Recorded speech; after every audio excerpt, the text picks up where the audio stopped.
आविष्कार एजुकेशन द्वारा प्रारंभ किया गया है विंध्य क्षेत्र में पहली बार साइंस एक्सपेरिमेंट लैब, जहां बच्चे सीखेंगे 250 से अधिक साइंस व रोबोटिक्स व साथ ही कोडिंग क्लासेस। अधिक जानकारी के लिए दिए गए नंबर पर संपर्क करें।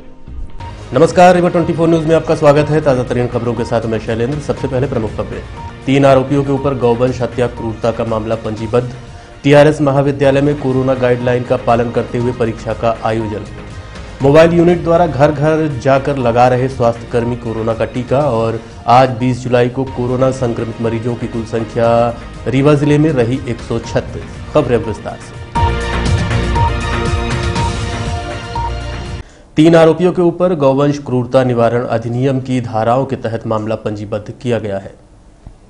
रीवा के बैकुंठपुर थाना क्षेत्र अंतर्गत ग्राम हरदी में 13 जनवरी 2020 को पशु क्रूरता की घटना प्रकाश में आई थी। कुछ आरोपी पिकअप वाहन में भरकर गौवंश को हरदी तालाब के पास उतार रहे थे। एक गाय को उतारने के दौरान उसके पैर में रस्सी फंस गई तो गाय को गाड़ी में उतारने वालों ने गाय के पैर ही काट लिए। गांव में अक्सर ऐसा होता है कि किसी गांव में यदि आवारा पशुओं की संख्या ज्यादा हो जाती है तो समस्त ग्रामवासी आपसी सहमति बनाकर दूसरे गांव में चुपचाप छोड़कर चले जाते हैं। इसी दौरान ग्रामीण मौके में पहुंच गए और आरोपियों के खिलाफ थाने में शिकायत दर्ज कराई। वहीं शिवानंद द्विवेदी के नेतृत्व में ग्रामीणों ने ज्ञापन भी सौंपा था और पुलिस अधीक्षक से बात की थी, जिसको संज्ञान में लेते हुए रीवा एसपी नवनीत भसीन ने संबंधित थाना प्रभारी को कार्यवाही हेतु आदेशित किया। और थाना प्रभारी बैकुंठपुर ने मामले की विवेचना करते हुए आरोपी अशोक गुप्ता, प्रिंस गुप्ता और दशरथ गुप्ता के खिलाफ धारा 411, 414, 429 और 11(1) घ पशु क्रूरता निवारण अधिनियम के तहत एवं मध्य प्रदेश गौवंश प्रतिबंध अधिनियम 4/9 के तहत मामला पंजीबद्ध किया है। इस संबंध में एडिशनल एसपी व सामाजिक कार्यकर्ता शिवानंद द्विवेदी से बात की गई। बैकुंठपुर पुलिस को जानकारी मिली थी कि 1-2 पिकअप वाहनों में कुछ गाय बैल को लेकर आए थे। वहाँ कुछ व्यापारी वगैरह थे। जब उनको वो उतार रहे थे उसमें से एक गाय का पैर कट गया था। इसकी जानकारी पुलिस को लगी। पुलिस को जानकारी लगने के बाद पुलिस ने पशु क्रूरता अधिनियम के तहत प्रकरण पंजीबद्ध कर लिया और वाहनों की तलाश करके उन्होंने दोनों वाहन जब्त भी कर लिए और जो आरोपी थे उनको नोटिस देके वैधानिक कार्रवाई पुलिस द्वारा की जा रही है। कुल मिला के पुलिस के संज्ञान में आने के बाद मामले को संज्ञान में लेकर उसमें वैधानिक कार्रवाई की जा चुकी है। सर, कितने आरोपी हैं? इसमें 2 पिकअप वाहन है और इसमें आरोपियों की संख्या में भी अभी थाना प्रभारी के द्वारा बताया नहीं गया। मैं बात करता हूँ। कुल 250 के आसपास गौशालाओं की लिस्ट हमारे पास भी एक बार हमने यहीं पे आपके बाजू में ग्रामीण में मवेशियां घूमते रहते हैं। ग्रामीण यांत्रिकी सेवा से हमने लिस्ट ली है। उसमें से इस तरह से निर्माणाधीन और निर्मित गौशालाओं की जानकारी है। और जो भी यहाँ पे निर्मित गौशालाएं हैं वहाँ पर जैसा हमने आपको बताया कि इन्होंने पंचायतों के दलालों को बैठाया है। तो जिस तरह से पंचायतों में भ्रष्टाचार हो रहा है, ठीक है, वैसे ही भ्रष्टाचार गौशालाओं में हो रहा है। इनके लिए गाय कोई माता नहीं है, इनके लिए अपना जेब भरने का वो एक तरीका मात्र है। ठीक है, तो गाय के नाम पर भरपूर राजनीति हो रही है। गाय के लिए थोड़ा बहुत प्रयास जो भी किया है तो कमलनाथ के समय पर हुआ है, कमलनाथ की सरकार ने की हुई है। और फिर वही गौशालाओं को आगे बढ़ाना वर्तमान जो भाजपा सरकार है वो उसको आगे नहीं बढ़ा पाई है। और हम देख रहे हैं कि सिर्फ उसके नाम पर ये राजनीति मात्र कर रहे हैं अब तक। आपको कहना कि भाजपा सरकार जो है गौशाला के नाम पर पैसे इतने निकाले जाते हैं, ये सब कहाँ जाते हैं? हम आपको बताना चाहते हैं कि 15 वर्ष तक गौशाला मतलब भाजपा की सरकार मध्य प्रदेश में रही। कितनी गौशाला इन्होंने बनवाई। फिर कांग्रेस की सरकार आई, हम लोगों ने काफी दबाव दिया। जो भी एनिमल राइट एक्टिविस्ट हैं, सोशल एक्टिविस्ट हैं, हम लोगों ने निरंतर इस मामले को उठाया है, नेशनल लेवल तक उठाया है। और उसका ये परिणाम हुआ कि सरकार ने जो विपक्ष में पार्टी थी उसने उस चीज को भांपा और उसका फायदा उठा करके वो उन्होंने अपना एजेंडा भी बनाया कि हम गौशालाएं गाँव-गाँव बनवाएंगे। और फिर उन्होंने कुछ किया भी 4000 गौशालाओं के आसपास। लेकिन वो प्रोजेक्ट आप देख सकते हैं कि पिछले 1.5 से 2 साल में जब से ये वर्तमान भाजपा सरकार आई है उस प्रोजेक्ट को 1 इंच आगे नहीं बढ़ा पाई है। बल्कि मैं आपको बताऊं, मेरे पास पर्याप्त प्रूफ हैं। त्योंथर की 18 गौशालाएं रिजेक्ट हो गई हैं। वहां पर भू माफियाओं ने और इस तरह से रसूखदारों ने कब्जा किया हुआ है और उस जमीन को छोड़ नहीं रहे हैं। आज आरईएस की लिस्ट हमारे पास है जिसमें त्योंथर की 18 गौशालाएं रिजेक्ट हो गई हैं क्योंकि वहाँ पे भू माफियाओं ने उन सरकारी जमीनों पर कब्जा किया हुआ है। तो यहाँ का जिला प्रशासन उन मतलब भू माफियों को वहाँ से हटा नहीं पाया है। वहाँ पर गौशाला बनवा पाने में पूरी तरह से असमर्थ रहा है। क्या इस प्रदेश की सरकार ये बता सकती है कि उस प्रोजेक्ट के लिए उन्होंने क्या किया? इसी से इनकी मंशा स्पष्ट हो जाती है कि भाई गाय जो है इनकी सिर्फ राजनीतिक रोटी सेकने का एक तरीका है। बाकी गाय के लिए कोई इनके लिए सेंटीमेंट नहीं है, कोई इनके लिए व्यवस्था गाय के लिए नहीं है। पशु क्रूरता को कैसे रोका जा सकता है? पशु क्रूरता को रोके जाने के लिए जिस प्रकार से एक प्रोजेक्ट है, आप देख सकते हैं छत्तीसगढ़ में गोबर खरीदने का, ठीक है ना। आप किसानों के और जो गौपालक है उनका गोबर खरीदिए, 5 रुपए किलो, 10 रुपए किलो, 2 रुपए किलो, जैसे भी व्यवस्था हो, उनके कंडे खरीदिए, उनको ये प्रेरित करिए कि हम गोबर से ये जैविक खाद बनाएंगे, इससे हम इकोसिस्टम के लिए उपयोगी चीजें बनाएंगे, तो इससे गायें जो है सुरक्षित रहेंगी, बैल भी सुरक्षित रहेंगे। जब तक इसका उनका मूल्यांकन नहीं किया जाएगा, जब तक वो उपयोगी नहीं होंगे समाज के लिए, तो समाज क्या है कि आज अपने माँ बाप की भी अवहेलना कर देता है। आपको पता है, वृद्ध हो गए तो उनको वृद्धाश्रम छोड़ देता है। कितनी दुर्दशा हो रही है, आप गांव-गांव देख लीजिए, शहर देख लीजिए, है ना। तो जो समाज अपने माँ बाप की अवहेलना कर रहा है, वो पशुओं की क्या, उसका मतलब क्या वो माँ मानेगा गाय को, या क्या बैल को इस तरह से वो मानेगा? वो नहीं मानेगा, क्योंकि बैल उसके लिए तब तक उपयोगी थे जब तक कृषि के लिए थे। आज कृषि में आप समझ सकते हैं कि पूरी तरह से मशीनों ने कब्जा कर लिया है, इनकी उपयोगिता शून्य के बराबर हो गई है। रही सही कसर जो है वो किसने पूरी कर दी? जो ये गैस वगैरह ये सारी चीजें आ गई, ठीक है, उसको हम विकास से जोड़ते हैं। अब ये कहेंगे कि भाई गैस क्या लोगों के लिए ना मिले, लेकिन इसका सब्स्टिट्यूशन जो आपने किया है, मवेशियों का किया है, आज उनकी जो अवहेलना हो रही है, जो गोबर कंडे का उपयोग होता था समाज के लिए, उसका क्या समाधान है? क्या इसी तरह से गाय, जिस भारतीय संस्कृति में एक माता की तरह थी, जिसको आप माता मानते थे, आज उसकी ये अवहेलना है, इसके लिए जिम्मेदार कौन है? विगत दिनों एक गाय के छोटे के बच्चे के साथ दुष्कर्म का मामला थाने में आया बिल्कुल। तो कोई भी दल, ना गौवंश वाले, कोई भी सामने नहीं, केवल मीडिया के द्वारा दिखाया था। इसके बारे में आप क्या कहना चाहते हैं? मीडिया ने बहुत अच्छा काम किया है, और मीडिया वाले अपना ईमानदारी से प्रयास करते रहते हैं। और जितने भी गौ रक्षक दल हैं, जितने भी राजनीतिक दल हैं, ये कहीं नहीं दिखेंगे, क्योंकि अधिकतर, मैं इनका नाम नहीं लेना चाहता, लेकिन हम ऐसे भी किस्से सुने हैं कि ये ज्यादातर दल गौ तस्करी करवाते हैं, गौ तस्करी में पकड़े गए हैं। और यदि हम स्वयं सामाजिक क्षेत्र के लोग यदि जाकर के उसको रोकने का प्रयास करते हैं, तो इनका दल बल इकट्ठा होकर के वहां भी बाधा पहुंचाता है।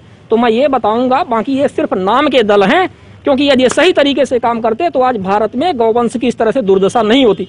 और जो घटना आप बता रहे हैं समान थाना क्षेत्र की, वो मानवता के लिए तार तार कर देने वाली घटना है। हमारे भारतीय समाज की जो कॉन्शियसनेस है, हमारी जो अवचेतना है, उसको पूरी तरह से खत्म कर देने वाली बात है। इतनी घृणित स्थिति हमारे समाज में हो ही नहीं सकती है कि गाय के साथ में। ठाकुर रणमत सिंह महाविद्यालय में शुरू हुई परीक्षाएं। ठाकुर रणमत सिंह महाविद्यालय रीवा में परीक्षा कार्यक्रम प्रारंभ कर दिया गया है। कोरोना संक्रमण को मद्देनजर रखते हुए एक कक्ष में 25 से 30 विद्यार्थियों को ही बैठाया जा रहा है। प्रति टेबल एक विद्यार्थी को बैठाते हुए सोशल डिस्टेंसिंग का पूरा ध्यान रखा जा रहा है। परीक्षार्थी के लिए टीकाकरण सर्टिफिकेट व मास्क का उपयोग अनिवार्य किया गया है। हर शिफ्ट के बाद परीक्षा कार्यक्रम के समापन के बाद कमरों को सैनिटाइज कर बंद कर दिया जाता है, ताकि दूसरे दिन में परीक्षार्थी संक्रमण मुक्त माहौल में परीक्षा दे सके। हमारे यहाँ कॉलेज में टोटल 12,000 से ज़्यादा बच्चे हैं, पर हम लोगों ने पीजी की परीक्षाएं जो हैं वो पहले करवा ली थी, तो उसमें हर शिफ्ट में 800 से 900 के बीच में ही बच्चे आते हैं। और जो हमारे यहाँ कमरे हैं, हर कमरे में हमने सीटिंग व्यवस्था इस तरह की बनाई है कि 25 से 27-28 बच्चों से ज़्यादा नहीं बैठाते, एक सीट पर एक ही बच्चा बैठता है।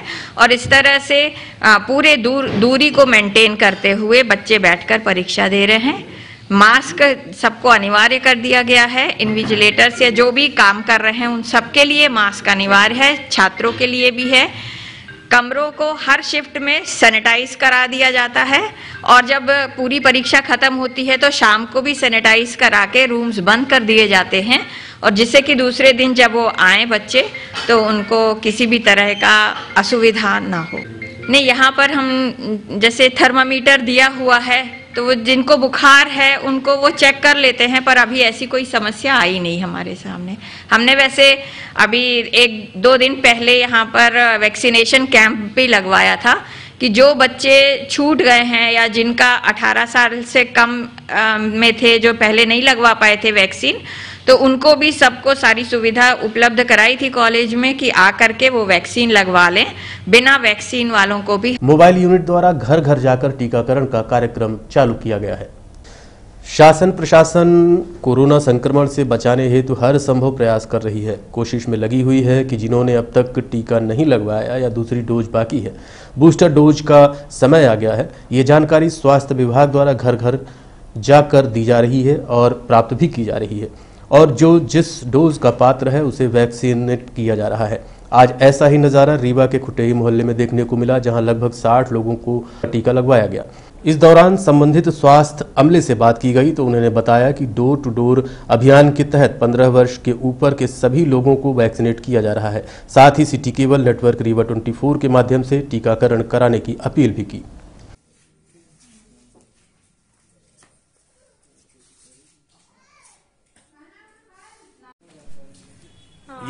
ये अभी जो कोरोना का वैक्सीनेशन चल रहा है, आप लोग घर घर जाकर टीकाकरण कर रहे हैं, तो सरकार की ओर से ये सुविधाएं दी गई हैं। कैसा उत्साह लोगों का दिख रहा है इसमें? उत्साह तो अच्छा दिख रहा है, काफी लोगों को यहाँ लग गया है। और आज दिनांक 20/1/2022 को स्वास्थ्य टीम के द्वारा मोबाइल टीम में हमको भेजा गया है कि आज हम लोगों को वार्ड 12 यही कुटेही दिया गया है कि बचे हैं, जो लोग बचे हैं उनका वैक्सीनेशन कंप्लीट हो जाए। अभी समय बच्चों को लगने लगा है 15 साल से ऊपर, और बूस्टर लगने लगा है, तो उसी के लिए हम लोगों को कवर करना है ताकि सभी लोगों को लग जाए। और जो भी बचे हैं दीदी लोग सभी को बुला रहे हैं, लगता जा रहा है। कैसा रिस्पांस रहता है जब आप लोग जाते हैं, लोगों से बात करते हैं? रिस्पांस अच्छा रहता है, सभी लोग पूछते हैं, आते हैं, लगवाते हैं। अब तो लोग जागरूक हो गए हैं, बोल रहे हैं कि हमको लगवाना है, आते भी हैं कि हमारा बूस्टर टाइम हो गया कि नहीं, उनका हम चेक करते हैं। यदि रहता है तो लगता है, नहीं रहता तो बाद में लगता है। बाकी सब बढ़िया रहता है। अच्छा, बाकी अभी क्या, जैसे आप लोग जाते हैं तो कुछ मरीज भी मिले क्या?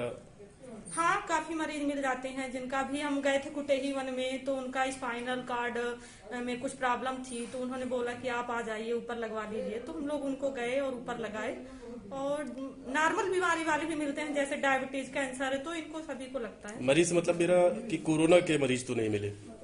नहीं, कोरोना के मरीज हम लोगों को नहीं मिले। जिनके भी ऐसा कुछ लक्षण दिखता है जैसे सर्दी, जुकाम, बुखार, तो उनको हम लोग बोलते हैं कि जाइए टेस्ट करवाइए, और वो लोग जाते हैं तो उनका तो वहीं पता चलता है कि पॉजिटिव है या नेगेटिव। सिटी केबल के माध्यम से आप लोगों को क्या संदेश देना चाहती हैं? जी, सिटी केबल नेटवर्क के माध्यम से आप हमारे दर्शकों को? हम सिटी केबल की तरफ से यही लोगों को बताना चाहते हैं कि जो भी गवर्नमेंट का एक नियम है, 15 से ऊपर सभी लोग अपना फर्स्ट, सेकंड और बूस्टर लगवाएं, और जिनको नहीं लगा है उनको भी लगवाएं, और सभी लोग लगवाएं ताकि सुरक्षित हो ये थर्ड लहर, ताकि ज्यादा बढ़ ना पाए। बस हो गया है। महिला सैनिक शशि दीक्षित ने एक बार फिर से मीडिया के माध्यम से न्याय की गुहार लगाई है। कुछ दिन पूर्व खन्ना चौराहे में पैदल चलकर शशि दीक्षित नामक महिला सैनिक अपनी ड्यूटी के लिए कलेक्ट्रेट परिसर जा रही थी। तभी रास्ते में एक युवक द्वारा थूका गया, जो कि उसकी वर्दी में जा पड़ा, जिसके बाद महिला सैनिक ने साफ करने को कहा और युवक से जबरदस्ती करते हुए वर्दी साफ करवाई गई और थप्पड़ भी मारा। ऐसा बताते हुए उक्त वीडियो सोशल मीडिया में वायरल करते हुए एसपी ऑफिस सहित हरिजन थाने में शिकायत दर्ज की गई, जिसमें पुलिस अधीक्षक द्वारा कार्रवाई करते हुए महिला की वर्दी जमा कराते हुए महिला को घर में बिठा दिया गया। जिसके बाद महिला नगर सैनिक अपनी सफाई मीडिया व न्यूज चैनल के माध्यम से दे रही हैं और एक बार पुनः आज पुलिस अधीक्षक कार्यालय पहुंची और अपनी सफाई देते हुए पुनः अपनी वर्दी वापस किए जाने की मांग की है। आप खुद सुनिए महिला सैनिक की गुहार उन्हीं की जुबानी। दिया मेरी वर्दी खराब कर दिया तुमने, तो बोला मैडम मैं साफ कर देता हूँ, और साफ करने के बहाने उसने मेरा पैर दबाया, तो मैंने उसको एक तमाचा मार दिया और मार के मैं आगे चली गई, ड्यूटी चली गई अपनी ड्यूटी करके। अभी ये मैं नहीं जानती कि कौन है वो, कैसा है, कौन जात का है, ये तो ऐसा कुछ भी हम नहीं जानते, लेकिन मेरी वर्दी जरूर दाव में लग गई। मैं किट मेरा जमा हो गया और मैं घर में बैठ गई, और मेरे बच्चे तो रोड में खड़े हो गए। हमने कलेक्ट्रेट में हमेशा ड्यूटी की, कलेक्टर साहब की सुरक्षा के लिए मेरी ड्यूटी लगी थी, लेकिन मैंने ऐसा कभी कुछ नहीं कहा, किसी से मेरी कोई दुश्मनी। वो पहले भी आते थे, अमित कर्नल और एक मैडम थी वो भी आती थी उनके साथ में। तो कभी कभी ऐसा होता था कि जैसे कलेक्टर साहब नहीं मिलने के लिए तैयार है, तब भी वो लोग लगे रहते कि नहीं भेजिए हमको। तो हो सकता है कि ये रंजिश बस उन्होंने ऐसा कुछ करवाया हो, वीडियो वगैरह वायरल करवाया हो, बाकी उनसे मेरा कोई लेना देना नहीं है।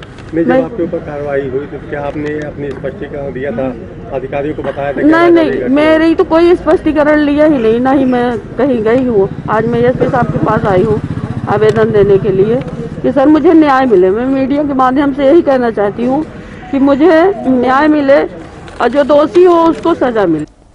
देखते रहिए रीवा 24 न्यूज। मिलते हैं छोटे से ब्रेक के बाद। हड्डी जोड़ एवं रीढ़ रोग तथा स्त्री रोग एवं प्रसूति रोग का इलाज एक ही छत के नीचे। विघ्नहर्ता hospital and trauma centre, hotel landmark के पास, रतहरा रीवा। डॉक्टर संतोष सोनी, पूर्व चिकित्सक, बॉम्बे हॉस्पिटल, मुंबई, हड्डी जोड़ एवं रीढ़ रोग विशेषज्ञ, छोटे चीरे एवं दूरबीन विधि द्वारा हाथ तथा पैर की हड्डियों का ऑपरेशन।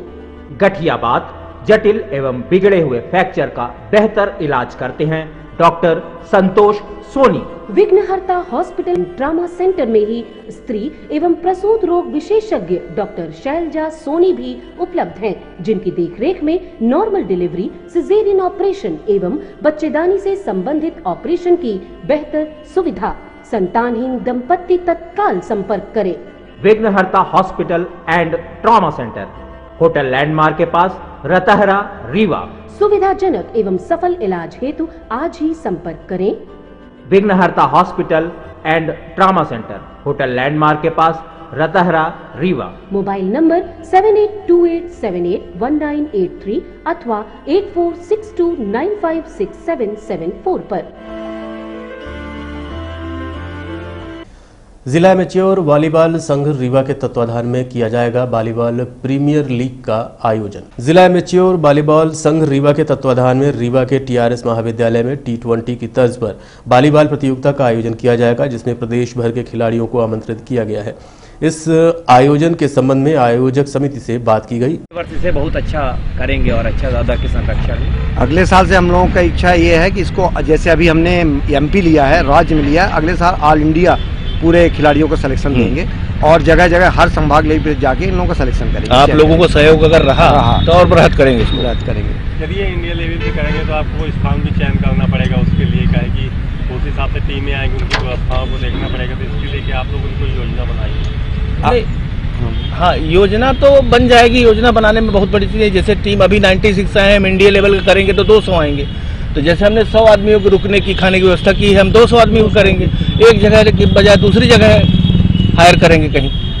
और अगर कोई आयोजक किसी भी मध्य प्रदेश में या कहीं भी अगर वो चाहता है कि आयोजन चाहता है, तो वहाँ भी हम लोग उन लोगों को उपलब्ध कराएंगे अपने तरफ से। हमारी टीम है भाई, हमारी एक टीम है, वो टीम वहाँ जाएगी और वहाँ आयोजन कराएगी।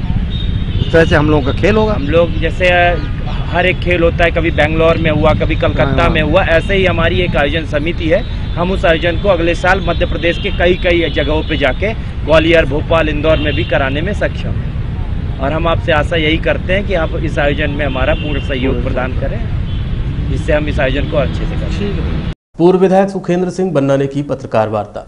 पूर्व विधायक सुखेंद्र सिंह बन्ना ने पत्रकार वार्ता आयोजित करते हुए धान खरीदी की तारीख बढ़ाने की मांग की है। साथ ही उन्होंने जानकारी देते हुए बताया कि उन्हें यूपी मिर्जापुर का प्रभारी बनाया गया है, जहां कांग्रेस की स्थिति बहुत अच्छी है। कृषि कानून को वापस लेने भाजपा की मजबूरी बताया। आप खुद सुनिए सुखेंद्र सिंह बन्ना को विस्तार से। देश के प्रधानमंत्री नरेंद्र मोदी ये षड्यंत्र और चालबाजी और जालसाजी, इन सब के दम पर उत्तर प्रदेश को फिर से जीतना चाहते हैं। और बाकी जनता उनके खिलाफ है, जो मैं देखा। हर बार प्रियंका गांधी कहती कांग्रेस की बढ़त होगी, लेकिन ऐसी क्या वजह है कि बढ़त हो ही नहीं पा रही कांग्रेस की? नहीं, देखिए, जहां पहले की बात थी अलग थी, इस बार की बात अलग है। जब से उन्होंने लड़की हूं लड़ सकती का नारा दिया, और प्लस कई घटनाएं, चाहे हथरस की घटना रही हो, चाहे मड़ियान की घटना रही हो, चाहे कोरोना काल में राजस्थान से उन्होंने जाकर के बस भेजवाया, उसमें गिरफ्तारी की बात रही हो, अमर कोरोना काल में जो उन्होंने काम किया, इन सब मुद्दों को लेकर के कांग्रेस का ग्राफ बहुत तेजी से बढ़ रहा है। और अभी जो किसानों के ऊपर गाड़ियां चढ़ाई, इसमें भी प्रियंका गांधी ने जाकर के वहाँ पे, जहाँ के अखिलेश यादव नहीं गए, मायावती नहीं गई, दूसरी पार्टी नहीं गए, और भारतीय जनता पार्टी के लोगों ने तो, मंत्रियों ने तांडव ही किया। और ऐसे में लड़की हूँ लड़ सकती हूँ उन्होंने साबित किया है। इस पर हूँ लड़ सकते। देखिए, नरोत्तम मिश्रा क्या करते हैं, मैं भी विधायक रहा, मैं उनको बड़े अच्छे से जानता हूँ। वो मध्य प्रदेश की बात करें, वो मध्य प्रदेश में वो क्या कर रहे हैं, वो भी तो शिवराज से ही लड़ी रहे हैं। जो स्थितियां हैं इस समय, तो वो तो लड़ी रहे हैं। और हाँ, रही बात प्रियंका गांधी, जो लड़ने का मतलब पढ़ने से भी है, अपना हक मांगने से है। चाहे पढ़ाई की बात हो, चाहे बेरोजगारी की बात हो, और चाहे जो भी अधिकार हो। 40% टिकट दिए जा रहे हैं चुनाव लड़ने के लिए, और लड़कियों के लिए वहाँ पर लैपटॉप, ये सब जो घोषणा पत्र कांग्रेस का वहाँ पर बना हुआ है, तो उसमें शिक्षा के लिए भी लड़कियों के लिए कई उस एजेंडे में रखे गए। कोई ऐसा नहीं है उसमें लड़की हूँ लड़ सकती हूँ, अगर उन्होंने कह दिया हक की लड़ाई की बात है, चाहे उसे सारी चीजें लड़ाई के हक नहीं मिल रहा। हक निश्चित रूप से कितनी बार महिलाओं के साथ कितने अत्याचार हुए, बच्चों के साथ कितने अत्याचार हुए। आदित्यनाथ योगी ने क्या, वहीं पर आप समझो कि अस्पतालों में कितने लोग मरे थे, बच्चे मरे थे, आदित्यनाथ योगी उस अस्पताल में देखने तक बच्चों को नहीं गए थे। महिलाओं के साथ अत्याचार हुआ, कई घटनाएं घटी। मणिहार में जब घटना घटी थी तो महिलाओं के साथ जबरदस्ती की गई, कुछ कोई सुनवाई नहीं। इन सब घटनाओं को देख करके उन्होंने कहा कि जिस तरीके से महिला उत्पीड़न, महिलाओं में नंबर 1 आज उत्तर प्रदेश हो चुका है अत्याचार, इस बात में जब अवसर आए, कमलनाथ जी की 15 महीने की सरकार थी, उसके पहले मुख्यमंत्री दिग्विजय सिंह जी थे, उसके बाद कुंवर अर्जुन सिंह जी मुख्यमंत्री थे। जब जब कांग्रेस को अवसर मिला है सदैव काम किया है, कौन सा ऐसा काम नहीं हुआ। 15 महीने में सारी चीजें हुई, हो रही थी। उस षड्यंत्र जो एक घटना घटी, पत्रकार पर फर्जी अपराध दर्ज हुए बगैर जांच के, मैं रीवा के एसपी और कलेक्टर सब प्रशासनिक अधिकारियों से यह पूछना चाहता हूं कि जब विधानसभा के अध्यक्ष के बेटे टोल के मैनेजर या उन टोल के कर्मचारियों के साथ अभद्रता किया, उसका ऑडियो जारी हुआ, तो किस थाने में एफआईआर दर्ज किया गया? उसमें तो साक्ष्य भी थे। तो हमारे कहने का मतलब 2 कानून चलेंगे। अगर पत्रकार है कमजोर है, जबकि पत्रकार चौथा स्तंभ होता, आम जनता की क्या हालत होगी, इससे सोचने का विषय है। जहां रसूखदार, दबाव और ऐसी चीजों की बात आ जाती है, वहां पे एफआईआर की बात नहीं। ये कहा जा रहा है माफी मांग ली है, सारी चीज पे कहीं एफआईआर नहीं। इसमें बिना जांच के आपने अपराध दर्ज किया। अगर पत्रकार दोषी है तो उसकी विधिवत जांच होनी चाहिए। अगर कोई ऑडियो वीडियो वायरल है उसके आधार पर कार्रवाई होनी चाहिए। ऐसे अपराध दर्ज करना निश्चित रूप से ये दबाव में अपराध दर्ज किया। देखते रहिए रीवा 24 न्यूज। मिलते हैं छोटे से ब्रेक के बाद। रीवा में चंद्रकला एसी गर्ल्स हॉस्टल खुल चुका है, जो कि पूरी तरह से वातानुकूलित है और घर के बाहर भी घर जैसा माहौल है और बहुत ही अच्छी जगह है, जहां हम अपनी बिटिया को दाखिला दिलवा देंगे। वो हॉस्टल का रूम बहुत ही सुविधाजनक है। जी हाँ, Chandrakala AC girls hostel, separate room with attached washroom, lunch dinner with 2 time snacks, fully furnished AC room with furniture, spacious terrace, parking, security, dining hall, TV hall, study hall. Chandrakala AC Girls Hostel, centrally located heart of the city at Dwarika Nagar in front of Ashirwad Marriage Garden, Rewa. Our mobile numbers are 9937425500 and 9893249090. Our landline number is 07662251496. Chandrakala AC Girls Hostel.